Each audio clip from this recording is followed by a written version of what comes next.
est magnifique. Mais Laurent, c'est marrant comme on peut se dire que je suis responsable de tout, et finalement on peut les pointeurs différents, c'est se dire je suis responsable de rien. Oui. Et ça marche. Et les deux marchent. Pour moi, ça marche de dire je suis responsable de rien. Attends. Quoi? Moi, c'est ma femme qui est responsable. On est bien d'accord. Non. Regardez, et je vais juste calmer un tout petit peu le... Enfin, calmer, c'est très bien ce qui se passe. Mais je cite le cours en miracle et en fait, c'est même pas la peine, c'est notre expérience. Mais au début du cours en miracle, il est dit, pour ceux qui connaissent un peu, c'est la voix de Jésus, mais c'est une phrase qui est magnifique, qui nous remet dans notre vraie responsabilité. Si tu veux voir des contradictions dans mon cours, tu les verras. Si tu veux voir la pareillété ou si tu veux voir l'unité et la cohésion et la cohérence dans mon cours, tu le verras aussi. C'est la plus belle déclaration de ma responsabilité. De quoi? De perception. Ça veut dire qu'on a des paradoxes. C'est des paradoxes énormes, c'est les seuls paradoxes, c'est les paradoxes à un moment sur lesquels on tombe quand on descend en profondeur. Je suis responsable de rien et je suis responsable de tout. Avant d'aller, oui, alors qu'est-ce que ça veut dire que je dois faire et tout? Je fais, attends, il y a un paradoxe à l'œuvre. S'il y a un paradoxe, c'est que tu veux voir un paradoxe. Regarde comment tu te sens avec ce truc. Parce que, qu'est-ce qui va faire qu'un paradoxe se marie ou un paradoxe reste en conflit? Une volonté de voir un conflit ou une volonté de voir un mariage. Ça vous remet toujours à blam, derrière, blam, responsabilité, blam, de perception. Mais il n'y a pas de paradoxe. Non, à un moment, il n'y a pas de paradoxe. On est d'accord? Non, mais à un moment, on peut commencer à jouer, c'est même pas à jouer, ça devient une expérience. Comme l'avait proposé Stéphane tout à l'heure, de voir que la joie qu'on cherche n'a pas d'opposé. À un moment, quand on tombe là-dedans, c'était l'essence de l'action de Philippe, avec le oui derrière. Le oui n'a pas d'opposé. Il y a une expérience de non, mais elle est faite de oui. Il y a une expérience de peine qui est faite de joie. Il y a une expérience d'agitation qui est faite de paix. Quand on voit les choses comme ça, mais il n'y a plus un seul problème, parce qu'il n'y a plus un seul paradoxe qui tienne. Tout est clair. Tout est clair. Et l'une des choses qu'on retrouve tous dans ces réunions, c'est un alignement, une clarté d'esprit. C'est voilà, et après c'est foisonnant, le mental de chacun est foisonnant, la clarté, on pense à plein de trucs, parce qu'on est content. On est content d'avoir un esprit qui était sponsorisé par la dualité, le conflit, la division, qui a vu ces deux choses à partir d'une vision d'unité, et à partir de cette vision, je permets à l'homme et la femme, c'est-à-dire au yang et au yin, de retrouver leur symbole originel, qui est déjà comme ça. Et une fois que c'est comme ça, je peux même aller plus loin, parce que j'aime la substance et l'essence des choses. Donc je commence à voir qu'il y a un petit point dans le noir, un petit point blanc dans le noir et un petit point noir dans le blanc. Ça veut dire que la substance de la femme, c'est l'homme, et la substance de l'homme, c'est la femme. Et ça, tu vas le retrouver en réceptivité et dynamique dans toute chose. Parce que tu as entraîné ton esprit par la bonne volonté à voir la non-dualité dans la dualité. Ou à voir que la dualité est faite de non-dualité. Parce que la seule substance à l'œuvre, c'est la non-dualité. Ce n'est pas un thème. L'être est une substance. Il est un, il est unique. C'est absolument magnifique. C'est des kilomètres de clarté, des kilomètres de compréhension, des kilomètres de joie. C'est en restant dans la conscience, voilà. En fait, la méditation, j'entends ça Ah oui, tout à fait. Quand tu restes, entre guillemets, c'est pas que tu restes, tu t'aperçois que tu ne peux pas sortir. Quand je m'aperçois que je ne peux pas sortir de l'être ni de la conscience, je suis dans cette êtreté, dans l'unité de toute chose. Mais regarde comme très très rapidement, j'ouvre les yeux, ou alors je commence à penser à autre chose, et là, je commence à me déporter. Et là, je fais l'expérience de la dualité entre moi et les autres, etc. Ce que je veux, c'est faire l'expérience de l'être partout. Parce que l'être est partout. L'être est toute chose. Et c'est très paradoxal. Là, on arrive à des niveaux de paradoxes qui sont... celui-là, pour moi, c'est le plus grand des paradoxes. C'est l'apparition des choses et de la matière. Le monde tout entier, quand je reste dans l'être, dans l'absolu être, d'abord intellectuellement, je ne peux pas comprendre l'apparition du monde parce que ça n'a pas de sens. Ça n'a pas de sens. Il faut du temps pour que le monde apparaisse. Or, ce que je suis est l'absence de temps. C'est la temporelle. Mais cet intemporel ne permet même pas au temps d'exister. Donc ne permet pas au mouvement d'exister, donc ne permet pas à la forme d'apparaître. Donc là, on commence à arriver sur un paradoxe que tous les sages, quand tu demandes à tous les sages, qu'est-ce qui s'est passé? Alors c'est quoi cette histoire de monde?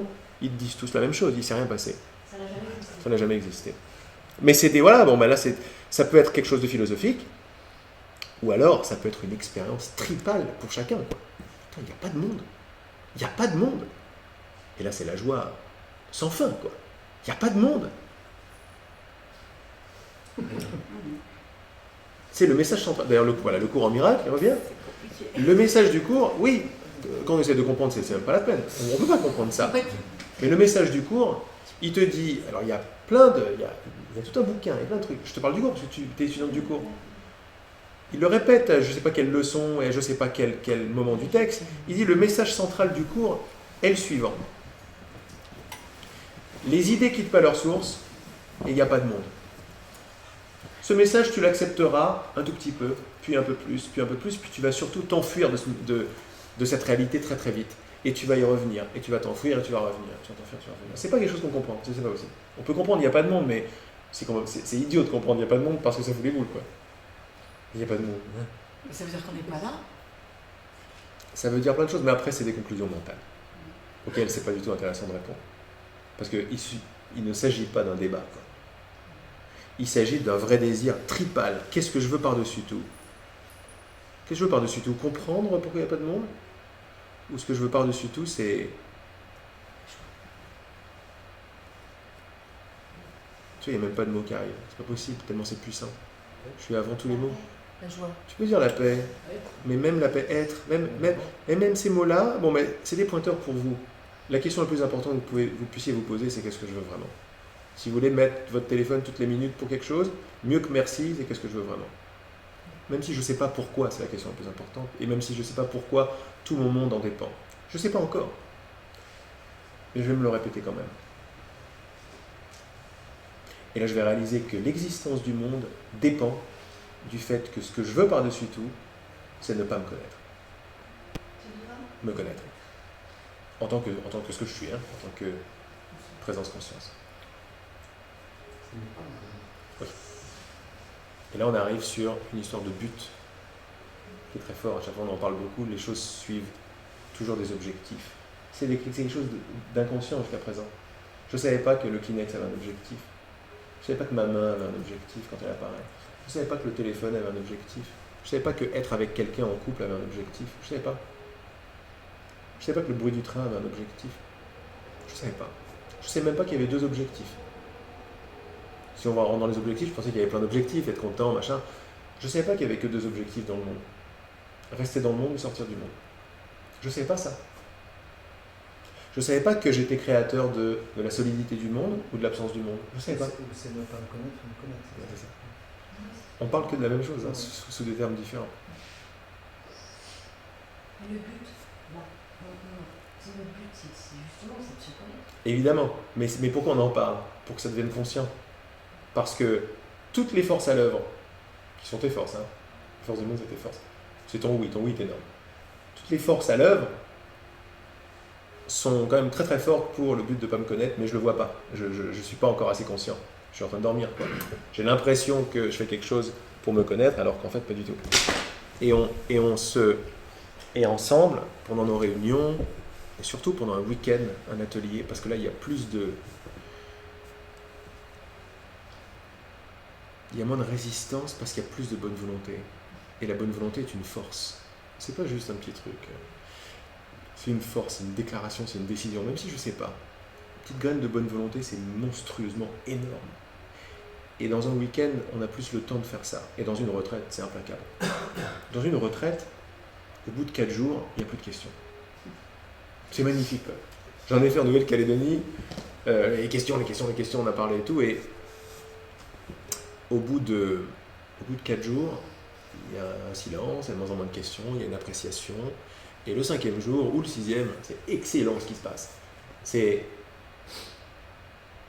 Tu vois les questions arriver, et avant qu'elles arrivent, clac, la réponse est arrivée.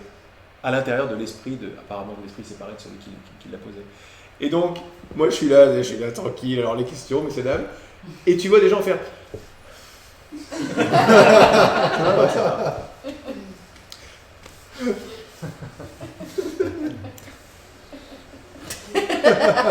C'est absolument c'est magnifique. Magnifique parce que tout le monde a la réponse. Mais la réponse, elle ne l'appartient pas à quelqu'un. Je sentais ça à l'intérieur de moi. Et ouais, cet élan de poser. Puis, non, peut-être c'est la réponse que je vais demander. Mais parce qu'on sait tout. On est déjà totalement et complètement l'intelligence des univers, quoi.